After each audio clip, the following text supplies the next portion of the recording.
Tous les soirs à 22 h, depuis 16 ans, un rituel immuable pour Anne dans la pénombre de son modeste domicile de Douala, avaler un comprimé.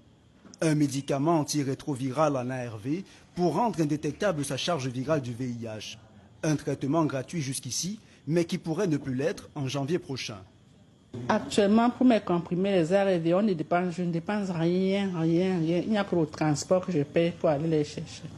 La plus grande peur est celle donc que si l'État nous subventionne plus aux ARV, nous courons, c'est nous conduire à la mort. Sans la subvention de l'État, plus de traitements anti-VIH pour des dizaines de milliers de patients camerounais. Le Cameroun doit plus de 43 millions d'euros au Fonds mondial, qui lui réclame depuis plusieurs mois des arriérés. Dans cette lettre, le Fonds menace le pays d'une diminution de ressources pour la période 2018-2020. D'où l'inquiétude du Dr Com, qui dirige ce centre de prise en charge des malades du sida. Depuis 3 mois, on a notre quantité en médicaments diminue. Parce qu'avant, nos patients avaient la possibilité de leur donner leurs 3 mois de traitement en une fois.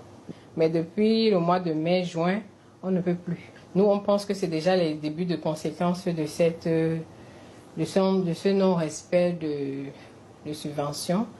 Sans le versement de la quote-part financière du Cameroun au Fonds mondial, les experts en santé comme le docteur Albert Zé redoutent déjà un scénario catastrophe.